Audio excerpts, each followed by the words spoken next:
பண்ணிட்டான். சரி ஓகே நம்ம சொல்லிடலாம், இதுக்கு மேலே வச்சு எதுவும் பண்ண முடியாது அப்படின்னு சொல்லிட்டு மெசேஜ்லேயே சொல்கிறான். இதில் என்ன ஒரு விஷயம்னா, இவன் வேற ஊர், அந்த பொண்ணு வேற ஊர் அப்படி வச்சுக்கோங்க.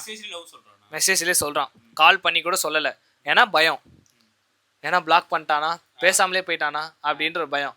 மெசேஜில் என்ன எதுவும் தெரியாமல் சொல்லிட்டேன், நான் பண்ணல அப்படின்னு சொல்லிட்டு. சில பேர் வந்து ஒன் சைட் லவ்வுக்கான மோஸ்ட் காரணம் எப்படி தெரியுமா இருக்கும்? ஃப்ரெண்ட்ஸாக இருப்பாங்க, ஓகேவா, இல்லை ஒரு ஒரு ஒரு நெய்பர்ஹுட் மாதிரி இருப்பாங்க, இல்லை கசின்ஸ் இல்லை சாரி நெய்பர்ஹுட் மாதிரி இருப்பாங்க, இல்லை தெரிஞ்சவங்களுக்கு தெரிஞ்சவங்க, ஃப்ரெண்டோட பொண்ணு, ஃப்ரெண்டுக்கு தெரிஞ்ச பொண்ணு அப்படி இருக்கும்.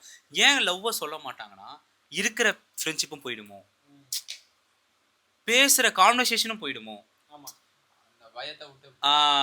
தினைக்கும் பேசுகிற அந்த காலில் வர ஒரு நிமிஷம் சாப்பிட்டீங்களா, என்ன பண்ணுறீங்க, இல்லை எப்போவாது மீட் பண்ணுற மீட்டிங்கும் ஸ்பாயில் ஆகிடுமோ.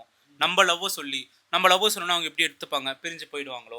இந்த பயத்தினாலேயே நிறைய பேர் லவ்வை சொல்ல மாட்டாங்க, ஒன் சைட் லவ் பண்ணுறவங்க. ஏன்னா அவங்களுக்கு என்ன தேவைப்படும்னா, ஐயோ நம்ம லவ் கூட சொல்ல வேணாம், நம்ம லவ் பண்ண வேணாம், இவங்க நம்ம கூட பேசினே இருக்கட்டும் இருந்தால் போதுமே, நம்ம கூட பேசிக்கிட்டே இருக்கணும், நம்மளை கேர் பண்ணிகிட்டே இருந்தால் போதுமேங்கிற அவங்களுக்கு அந்த லெவலே அவங்களுக்கு சுருக்குனதால லவ்வை சொல்கிற தைரியம் அவங்களுக்கு வராது.